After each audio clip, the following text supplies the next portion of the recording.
मैं आपको यह भी बताना चाहता हूं कि पिछले 10 सालों से केंद्र में मोदी सरकार है। इस दौरान अपने शुरुआती कार्यकाल में प्रधानमंत्री नरेंद्र मोदी और चीन के राष्ट्रपति शी जिनपिंग के बीच 18 बार की मुलाकात हुई थी और प्रधानमंत्री बनने के बाद से ही पीएम मोदी ने चीन के साथ संबंध बेहतर बनाने के लिए गर्मजोशी के साथ शुरुआत की। शुरुआती सालों में प्रधानमंत्री नरेंद्र मोदी और जिनपिंग कई बार भी मिले। इसमें 1-to-1 मीटिंग के अलावा अंतर्राष्ट्रीय सम्मेलन में हुई मुलाकातें शामिल रही हैं। प्रधानमंत्री मोदी ने 5 बार चीन का दौरा किया, पड़ोसी मुल्कों के बीच रिश्तों को नई ऊंचाई देने की कोशिश की, लेकिन बदले में क्या मिला? महज दगा मिला।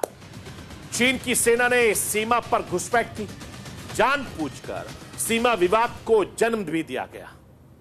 मैं आपको यह भी बताना चाहता हूं कि साल 2017 में डोकलाम को लेकर भारत चीन के बीच काफी ज्यादा विवाद हुआ। तब मामला शुरू हुआ था जब भारत ने डोकलाम में चीन से सड़क बनाने की कोशिश का विरोध किया था और साल 2020 में चीनी सेना ने गलवान को अंजाम दिया। पूर्वी लद्दाख की गलवान घाटी में 2020 में 2 बार झड़प हुई। पहली बार 21 मई 2020 को और फिर 15 जून 2020 को दोनों देशों की सेना आमने सामने आ गई थी और 4 दशक में पहली बार ऐसा हुआ जब दोनों देशों की सेना इस तरह से आमने सामने आ गई। मैं राष्ट्र की आवाज के जरिए आपको यह भी बताना चाहता हूं कि साल 1962 के बाद कब भारत चीन के बीच सीमा विवाद हुआ था, उसको भी समझना बहुत जरूरी है। साल 1917 में, साल 2017 में डोकलाम को लेकर भारत चीन के बीच काफी ज्यादा विवाद हुआ। मामला तब शुरू हुआ जब भारत ने डोकलाम में चीन के सड़क बनाने की कोशिश का विरोध किया था और जून 2020 को भारत और चीन के सैनिकों के बीच गलवान में हिंसक झड़प हुई थी। इस झड़प में कर्नल संतोष बाबू से लेकर भारत के 20 जवान हमारे शहीद हो गए थे, जबकि चीन के 38 सैनिक मारे गए थे। गलवान इसका इलाका है। लद्दाख अक्साई चीन के बीच एलएसी के करीब है। लद्दाख के इलाके में साल 2020 के बाद से लगातार सीमा तनाव बना हुआ है और दोनों तरफ से कई राउंड की बातचीत के बाद भी हालात सामान्य नहीं हो पा रहे हैं।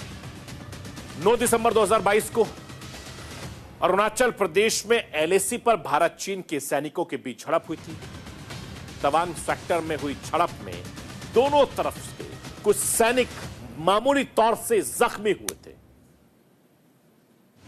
मैं आपको यह भी बताना चाहता हूं कि हिंदुस्तान चीन के बीच विवाद की जो नई बात है वो एलएसी के खींचतान की खबर आती है और इसकी बड़ी वजह सही तरीके से सीमा को निर्धारण नहीं करना है। हिंदुस्तान सीमा के बीच कभी भी कोई आधिकारिक सीमा पर नहीं हो रही और इसकी वजह चीन है। मैं राष्ट्र की आवाज के जरिए इस विवाद की जो असली वजह है, जो जड़ है, वो आपको बताना चाहता हूं। स्क्रीन पर लाइए। भारत चीन के बीच 3488 किलोमीटर लंबी है। यह सीमा जम्मू कश्मीर, हिमाचल प्रदेश, उत्तराखंड, सिक्किम, अरुणाचल प्रदेश से होकर गुजरती है। भारत चीन सीमा 3 सेक्टरों में बटी हुई है। पहला पश्चिम सेक्टर यानी जम्मू कश्मीर, दूसरा मिडिल सेक्टर यानी हिमाचल प्रदेश और उत्तराखंड और तीसरा पूर्वी सेक्टर माना जाता है जिसमें सिक्किम और अरुणाचल प्रदेश आता है। मैं आपको यह भी बताना चाहता हूं कि दोनों देशों के बीच सीमा पर अब तक पूरी तरीके से मार्किंग नहीं हुई है। कई इलाकों में दोनों देशों के बीच मतभेद है। साल 1962 के बाद बदलते हालात सामान्य बनाए रखने के लिए लाइन ऑफ एक्चुअल कंट्रोल यानी एलएसी टर्म का इस्तेमाल किया जाता है। एलएसी को लेकर हालात बहुत अच्छे नहीं है, साफ नहीं है। चीन इसे मानने को तैयार नहीं है। लाइन ऑफ एक्चुअल कंट्रोल पर कई ग्लेशियर, बर्फ के रेगिस्तान, पहाड़, नदियां पड़ती हैं और पहाड़ी इलाके होने की वजह से कंफ्यूजन ज्यादा होता है। एलएसी के साथ लगने वाले कई इलाके हैं जहां पर अक्सर भारत चीन के सैनिकों के बीच तनाव की खबरें आती रहती हैं और इन विवादित इलाकों में चीन की तैयारियां भी हिंदुस्तान को सावधान करती है। चीन लगातार इन इलाकों में इंफ्रास्ट्रक्चर तैयार कर रहा है, सेना की बढ़ती तैनाती को बढ़ाया जा रहा है। अब हिंदुस्तान ने भी अपनी रणनीति में बदलाव किया है और हिंदुस्तान भी अपनी बॉर्डर लाइन मजबूत करने में लगातार जुटा हुआ है।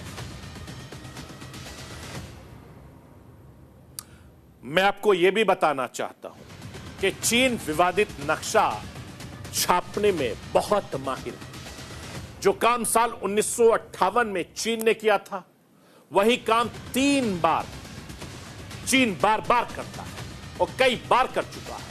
दोनों देशों के बीच सीमा विवाद को हवा देता रहता है। चीन ने पिछले साल अगस्त में अपना ऑफिशियल मैप जारी किया है। इसमें हिंदुस्तान के अरुणाचल प्रदेश अक्साई चीन को अपने क्षेत्र में दिखाया, जिसके बाद हिंदुस्तान चीन के बीच तनाव बढ़ गया था। हिंदुस्तान के विदेश मंत्रालय ने इस पर तीखी प्रतिक्रिया दी है।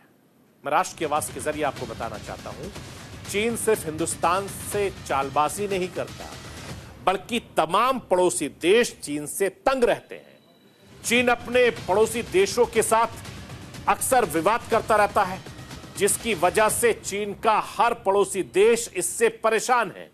चीन का विवाद हिंदुस्तान से नहीं, बल्कि जापान, फिलिस्तीन, वियतनाम और अमेरिका और ताइवान जैसे देशों से है। चीन के दुश्मनों की लिस्ट इतनी लंबी है कि कहना मुश्किल है कि दुनिया का दुश्मन चीन है या चीन दुनिया के दुश्मन है। लेकिन हिंदुस्तान हमेशा से अपने पड़ोसियों से बेहतर रखने की कोशिश करता है। लेकिन चीन की चालबाजियां पूरी दुनिया जानती है, हिंदुस्तान जानता है, लेकिन चीन अपनी चाल